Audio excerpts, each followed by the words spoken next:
Hi, Taylor from Doom to Fail. We are almost done with our re-releases, folks. Our first 26 episodes, we did two stories at a time, but then they got pretty long, so we do one on one Monday and Wednesdays now. But this is episode 20, part one, on Fatty Arbuckle, one of the most famous actors when film first started, who got embroiled in a scandal. Someone died. Did he do it? Did he do what? Like, it's not even clear what exactly happened. But either way, his life was ruined, and so was the life of the person, obviously, who died in the story. So, Hollywood's always been crazy since the beginning.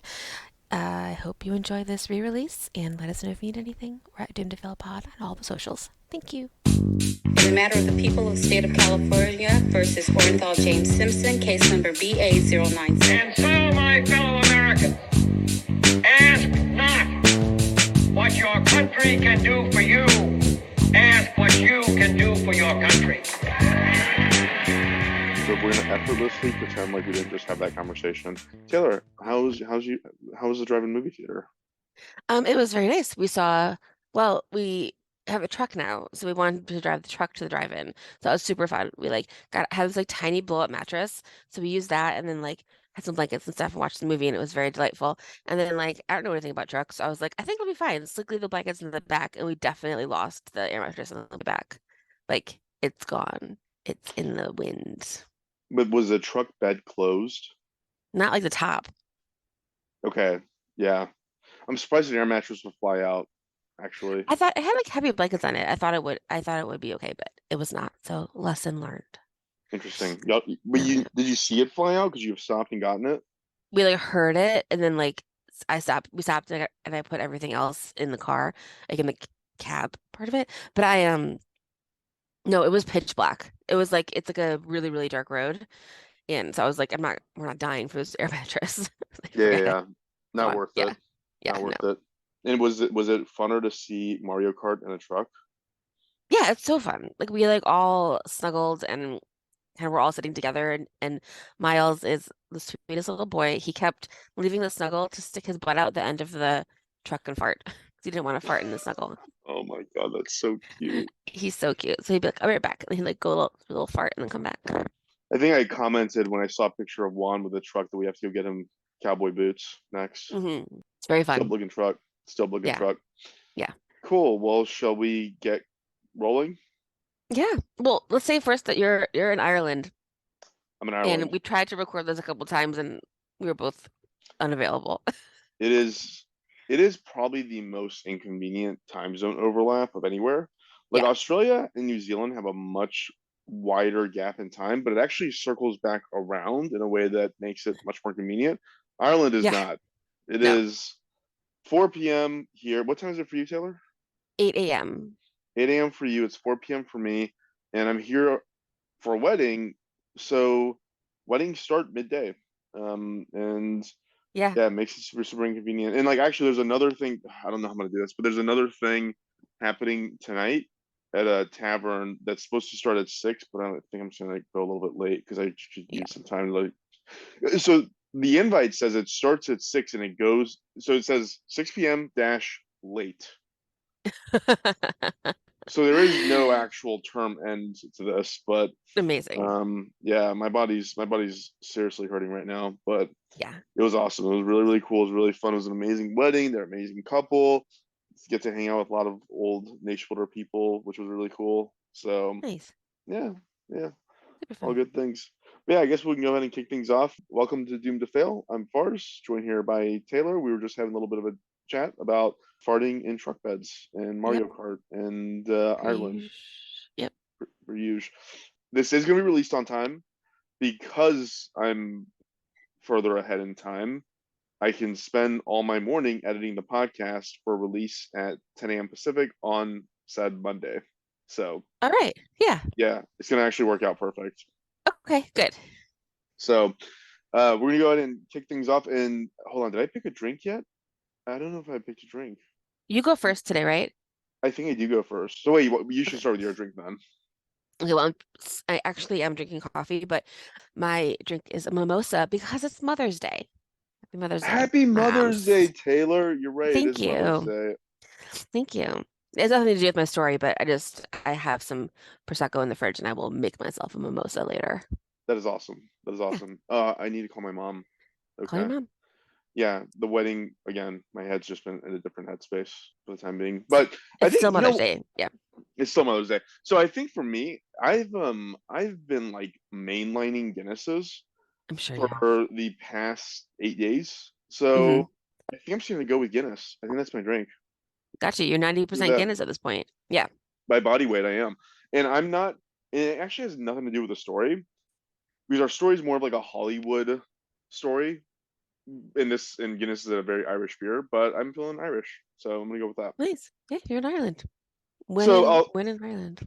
when in Ireland, mainline Guinness and Yep. Jameson and Middleton and Redbreast and the it goes on like that. So I started researching my favorite murder in American true crime history, and I got pretty far before I realized that it actually has nothing to do with the premise of our show, so I stopped. But what I was researching was actually a murder that you mentioned before, Taylor. Can you guess can you guess which one this was? No, wait, what your favorite murder is? Yeah. I don't know. Can I have one hint? Okay. You mentioned it in a podcast where you referenced the Biltmore. Oh, the Black Dahlia. There you go. Yep. Okay. Black Dahlia. So I got in the weeds on the Black Dahlia murder. And there's so many details around this. There's so many suspects. And what I realized was nobody was charged. We just have like some educated guesses on who did it. But as a result of that, we don't actually know why she was killed. So there's one presumption I read that she was killed because this doctor who owned the Jaws house, you remember? Hmm. Hmm. That he got her pregnant and wanted her not to have a kid, and so he killed her. There's another story I read where she was killed by Bugsy Siegel, like a famous mobster at the time, and Hmm. was thrown over to the under the Hollywood sign where her body was found. But really, like there is no conclusive details on what happened to her. So as a result, it's kind of like just an unsolved mystery. So why there's no red flag, right? So what can you say about that? What about that redhead cop? Did you I catch on? don't. I didn't read about a cop doing it. There's like a redhead cop that like might have done it. I don't know. But Is the anyway, fact that he is redheaded, does that have anything to do? What is that? How they identify him? yeah, Okay, I Ginger is didn't. suspicious. Gingers are. You know what? I can't say that here. That's true. You're in the wrong space. Don't can't tell anyone I said that. can't say that here. Um, but yeah, so I was like, okay, well, like that's kind of out. I mean, I do have a pretty good write up on it, so I could probably do a little side thing on that. Yeah, But absolutely. I decided to kind of stick with LA, stick with black and white LA, and I shifted to another super famous and mysterious death, the death of a woman named Virginia Rapp. Do you know that Oh, name? I don't think so. Okay, you might know the other name because the other name is a reason why this case is famous. So the person who was the alleged perpetrator of this was a guy named Fatty Arbuckle. Oh, yes, yes, yes, yes, yes. There I we do go. know this one. Okay. There we go. So for better or worse, the main character in the death of Virginia is basically Fatty Arbuckle. For Hmm. those that don't know, Fatty was basically the equivalent of like a Ben Stiller in like the early 1900s. So he was basically like a renowned comedian. He was a silent film star, and he was essentially Hollywood royalty. I'm gonna get into like how much this guy made. Like it was insane how much money this guy made. Uh-huh. But digging into like the background and bio of Fatty, so he was actually born Roscoe Arbuckle in 1887 in Smith Center, Kansas. Fatty's dad was kind of an asshole. Fatty was born 13 pounds, Whoa. which that's heavy, right? Holy shit. Yeah. Was What's his mom average? okay? Um, my kids were six and that's pretty small. I think average is like 7 or 8. 13's a lot. It's a Got big it. baby. Okay. Yeah. Okay. So his full name is Roscoe Conkling Arbuckle, and the reason for that is because his dad was so sure that the mom cheated on him to get pregnant by Fatty because they were both very slight people, and this kid was born at 13 pounds, and he was like, obviously this can't be my kid. So he named him Roscoe Conkling Arbuckle after Roscoe Conkling, who was a U.S. senator known for being a womanizer and like a philanderer and just sleeping around a bunch. So that's Wow, like what a dick. how his life started was he was named after basically a guy that was like very much looked down upon in society, and yeah, that was basically it. And I don't So think that is true. That's a, I mean, like, who knows if that's true, but like, that's not true. That like, you can't have a big baby if you're little. yeah, I don't know. I mean, I Yeah, assume that's not true, but again, like 13 pounds might be freakishly huge. I don't know, but yeah. yeah, that was his take on it at least. So at 11 years old, I mean, this actually this case my head and thinking about this stuff. So at 11 years old, Fatty's mom died, and Mhm. basically the dad was like, "You're not my kid. I'm not gonna support you." Wow, So what a dick. so like I was thinking like I would okay. So again, going back to me being in Ireland, Jeff Dunn is the one who planned this entire trip. Like every minute of it Nice. was accounted for. You go from here to here. It takes this many minutes to go here. All of it, every second of it was planned by him. If he hadn't done that, I was like, dude, I would have just landed in Ireland and probably just like died somehow. Like I wouldn't have even gotten Yeah. to the wedding venue. This kid was 11 years old and was like, go support yourself. It's crazy. Yeah, that's crazy. And then by 17, Fanny joined what is like now we would consider a comedy troupe, like like improv type of thing. It was Uh-huh. back then the name for that what it was essentially was a vaudeville show. So it was like him and a bunch of his friends. They would do like these acts around the city and all that good stuff. And Hmm. that's kind of like the start of his foray into the entertainment industry. He blew up from there. By age 22, he was in silent movies and he was basically this like huge celebrity. So Hmm. it was this one show called Keystone Cops that is where he got his launch. So he did this sitcom for I think 2 seasons. Keystone Cops he did that, and then from there became famous enough to where he is like a silent film star essentially. That show, Keystone Cops, that's where the pie in the face dad comes from. Like he invented that.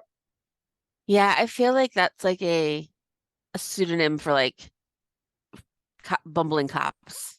Yeah. You can look up stills of it. You can still find those. And that's basically what it is. Like again, Hmm. because so Fatty, we'll find out a little bit later.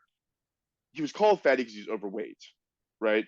And yeah, so because he was overweight, like it was a bumbling cop thing. That was kind of like the Yeah. whole gag they put together.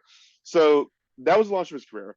And really, it was like I wrote down, it's basically like when Jennifer Aniston did Friends, then transitioned into doing films. That was essentially it. In 1914, so 2 years into his run on that show, Keystone Cops, Paramount Pictures offered him $1,000 per day as a salary. So I didn't know this, but apparently back in the day, actors weren't independent contractors. They don't go from making a movie for this studio to that studio, to the other studio. They're hired on retainer by Uh-huh. MGM or Warner Brothers, or in this case, Paramount. That was the standard back then. Totally.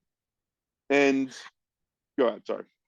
I don't think it's like a show. It wasn't like it was like were they like short films? Because it wasn't like TV.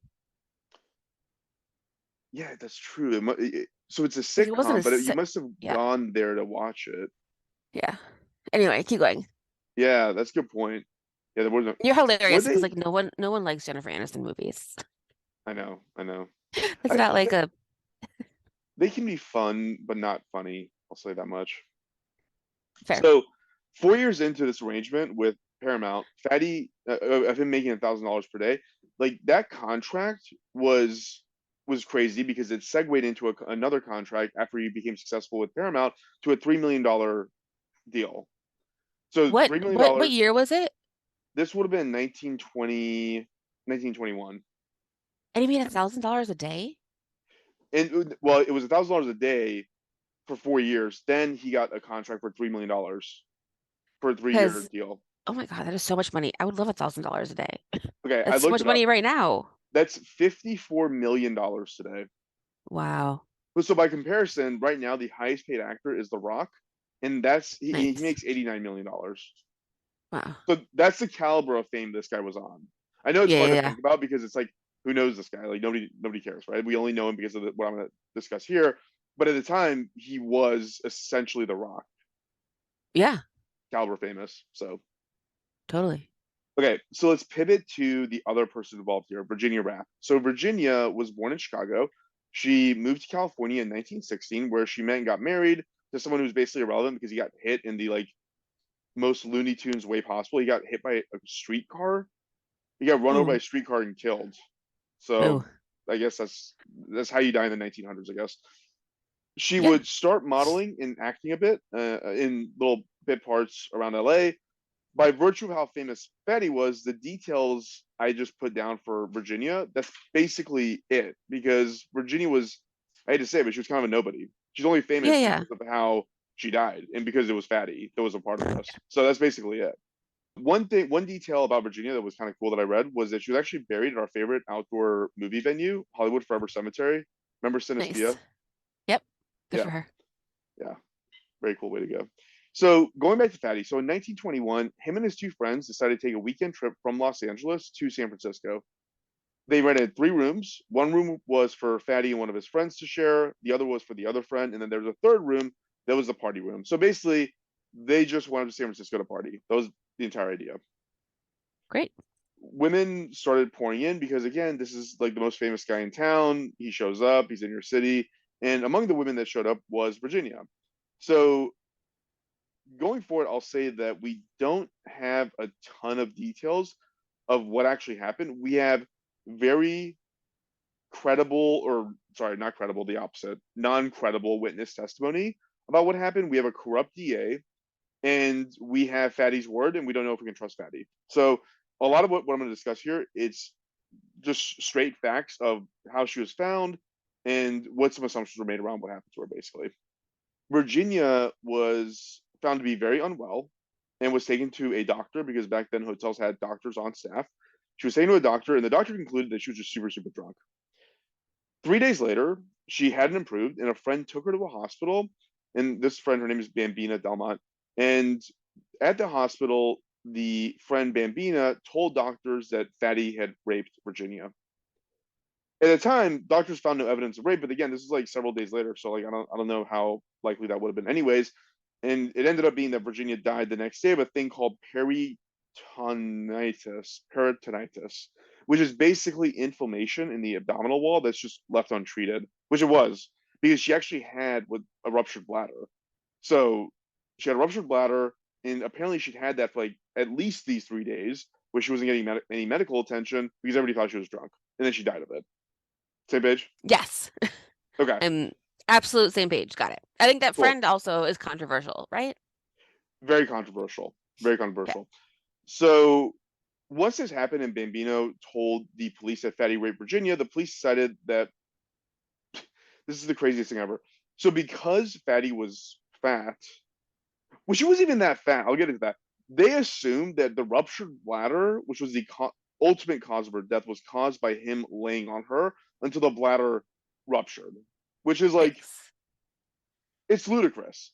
So Yeah. it's ludicrous, but this story broke and it became huge, huge news. So the Hearst media empire was basically built on the back of this story. Like Uh-huh. this was kind of the start of yellow journalism, which I'll get into here in a moment. But it was basically like, imagine if we found out tomorrow The Rock killed somebody, like killed a woman. Right. Like it would be all everywhere. Everyone would be talking Yeah. about this. Yeah. There were stories that this is so gross. So there were stories that an ice pick had been inserted in Virginia, and then that eventually morphed into like Coke cans and champagne bottles. Basically, the media just like took this idea of Fatty ruptured this woman's bladder and just like totally ran with it and just made Yeah.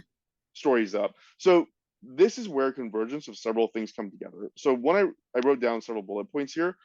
The first one is a rush to judgment. So I think just generally as humans, we have a societal inclination to want to watch successful people fall from grace. Yeah.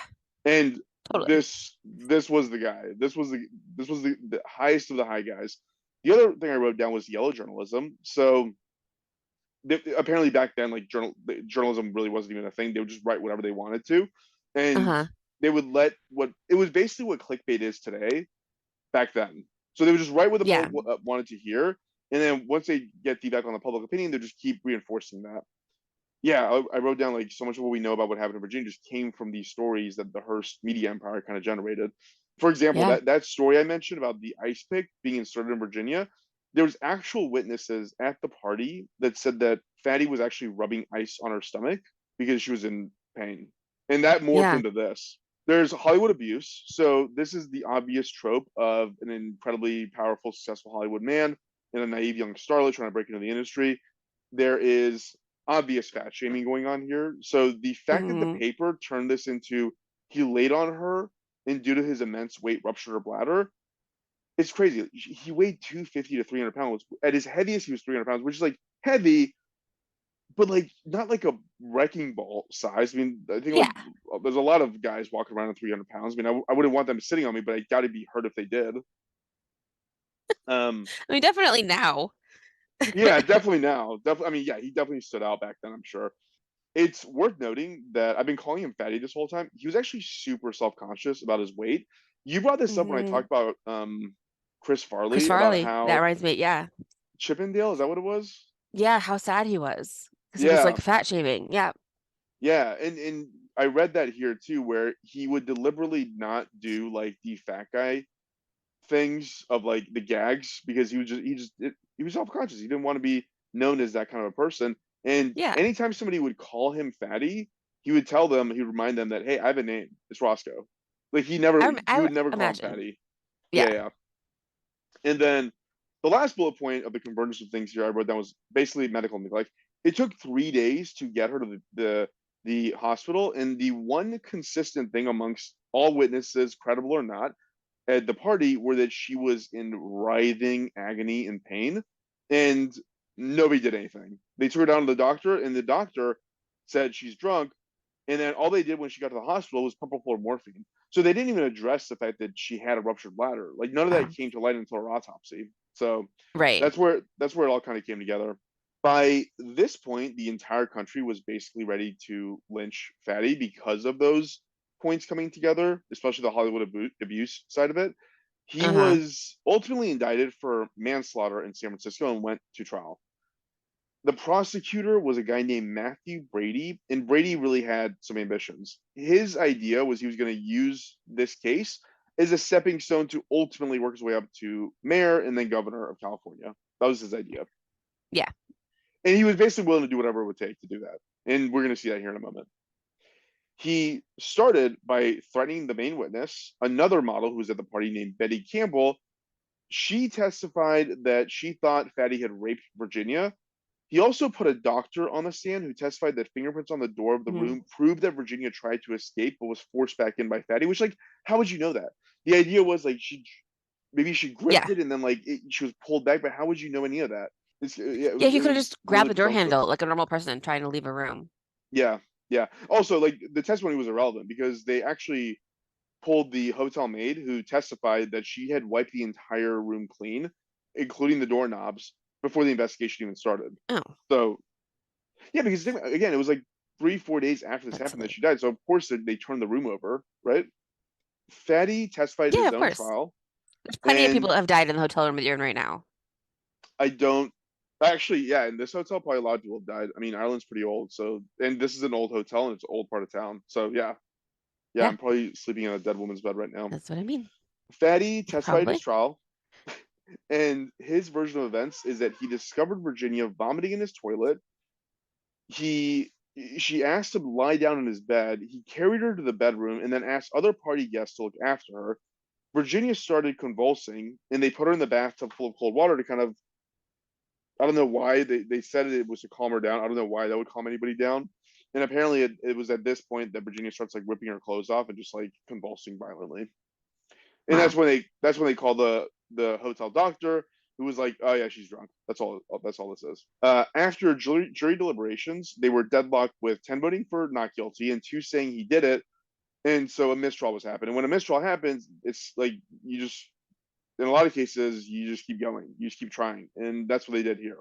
Right. So a few months later, Fatty was retried, and the exact same thing happened, except the jury this time was obviously a new jury, and there was a few witnesses who mostly just referenced the fact that the head prosecutor asked them to lie. Like that was Oh. basically it. Like there was other witnesses that came forward saying this guy keeps trying to get me to lie, and again, yeah, another mistrial. So as all this is going on, Fatty has basically been turned into a social pariah. So Yeah. he's not working, and because actors are contracted out through their production companies the way they were, they had full control over what you could say and what you couldn't say. So privately, a lot of celebrities were in support of Fatty because they all knew him and they were like, "There's no way this guy keeps up Yeah. with anybody." But publicly, they all said you can't talk about this. You can't come out in support of this guy. For sure, not in support of him. Don't talk about it at all, but definitely not in support of him. And so he was, yeah, persona non grata in Hollywood, so he couldn't work. So that obviously means he's like hemorrhaging cash and Yeah. losing a lot of societal status as a result of this. At this time, there was a third trial, and that time he was actually found not guilty. So at that time, it was 12 not guilties. He was fully acquitted. An interesting fact here is that the jury, in a super rare move, wrote a letter to Fatty apologizing for wasting his time. And that letter, in part, read, this is a quote from that letter: "Acquittal is not enough for Roscoe Arbuckle. We feel that a great injustice has been done to him. We feel also that it was only our plain duty to give him this exoneration under the evidence, for there was not the slightest proof adduced to connect him in any way with commission of a crime. We wish him success and hope that the American people will take the judgment of 14 men and women who have sat and listened for 31 days to evidence that Roscoe Arbuckle is entirely innocent and free of all blame." So Wow. at this time, like now on reflection of what happened, most likely happened to her, the biggest assumption is that she had an abortion. Virginia had an abortion that didn't go well, and that was the cause of the ruptured bladder. So that's the prevailing theory right now. Nobody thinks that this guy sat on her or anything else happened. That's the Yeah. only way anybody can make sense of what happened to her was basically that. All that being said, Fatty's status never came back. Obviously, this trial wasn't cheap. He was basically reduced to nothing. He sold his house, he sold his cars, everything. His wife left him. Like he was like this guy's life was ruined basically. And also, movie theaters just wouldn't Yeah. show. Yeah, they just wouldn't show his films anymore. So there was a bunch of films that he had made that were supposed to be released that weren't released because this happened. Yeah, I wrote down the people that support him. So Buster Keaton was his like number one supporter. Like he was very, very famous. They did a lot of movies together. They were actually in Keystone Cops together as well. And Hmm. he's the one who financially supported Fatty during all this. So like sure, making $3 million even like back even today, I mean back then was a ton of money, but you bleed through that pretty quickly when you have to hire all these lawyers for three trials over and over again. You're not able to work, and as a result of that, Yeah. Buster Keaton was the one who basically came forward and paid his expenses so he could survive. Essentially, That's nice. he would eventually move on and would work in other ways in Hollywood. So he would be like a production person. He would do camera equipment stuff and all that. It was basically just like charity because people who knew him were like, "You totally got railroaded, dude. Like there was no way this should have happened to you, and we need to find a way so you can make a living, and this is all you really know how to do." And so that was it. He basically did that, and there's a story there that he on the last day he was alive, he went out with a bunch of friends, and he was quoted as saying, "This is the best day of my life." This is like years after the trial, and then he ended up dying of a heart attack that night at 46 years old. Again, this guy was like the funny Wow. dude. He was the guy you want around, and everybody would say after this happened to him, he was just a shell. He just walked around like just like a shell of Yeah. a human being. Like he was just completely mentally crippled by this. Which like, yeah, yeah, of course he was. Like, Yeah, of course. and at this time now the presumption is that he was 100% innocent. So Yeah. in recent in the recent past, like Hollywood has tried to atone for what they did to him, and they gave him a star, his star on the Hollywood Walk of Fame, and there's been multiple attempts to try and make a movie out of this. So it's crazy. Take a guess at maybe one or two of the actors who were supposed to play Fatty Arbuckle that didn't. Is it not Chris Farley? Is Chris Farley in that list? Chris Is that Farley. too long ago?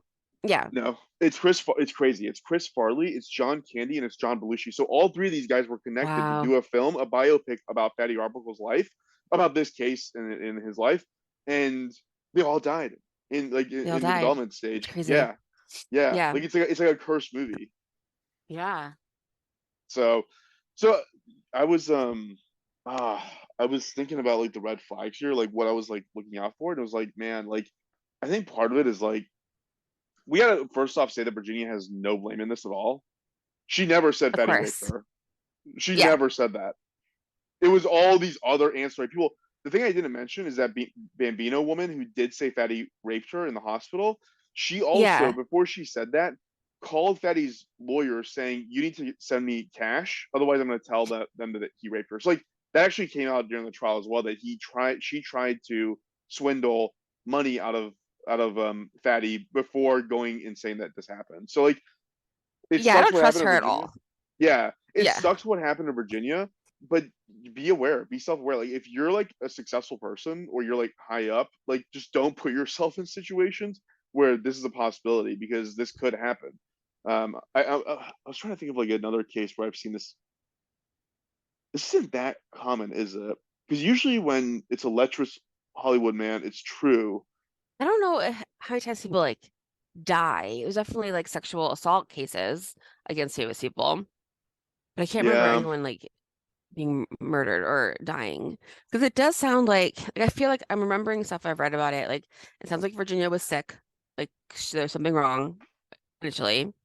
And then that friend just like wanted attention, and the media just like wanted the ad revenue and the attention, like always, and yeah, and they like ruined his life. Like I think I've listened to a couple of things about it, but I don't think that he did it.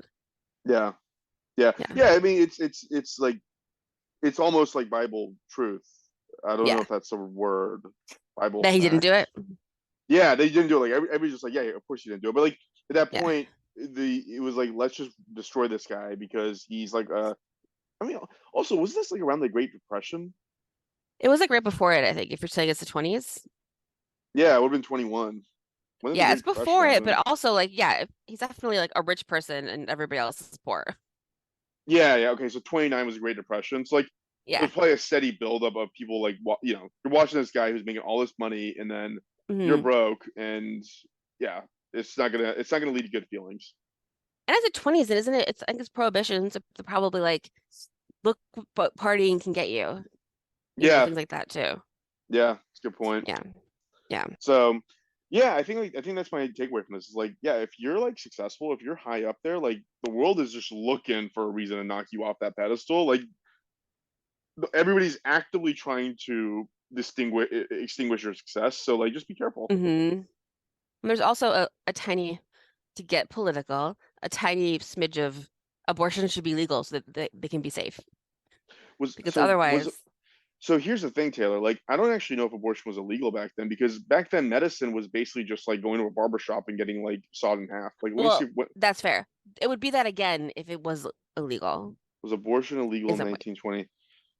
Oh, yeah, yeah. Oh, wow. So prior to 1969, abortion was punishable by life in prison. Yeah. Wow. Yeah, good point. Good point.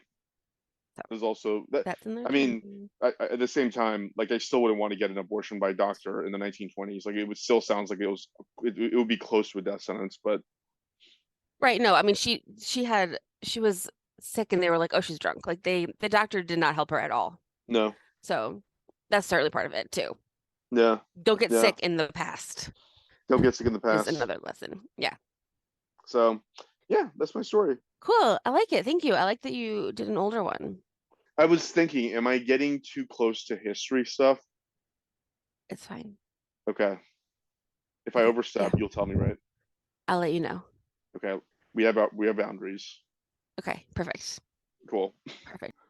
Cool. Well, thank you. I'm gonna maybe watch some Keystone Cops later. Watch It like looked it bumble looked around. it looked funny. I mean, Buster Keaton was in it. Yeah, he's funny. And then one of Fatty's nephews was in it too. And so Oh, it's cute. just, I don't know, it's just like a cool little time capsule of like the 1920s.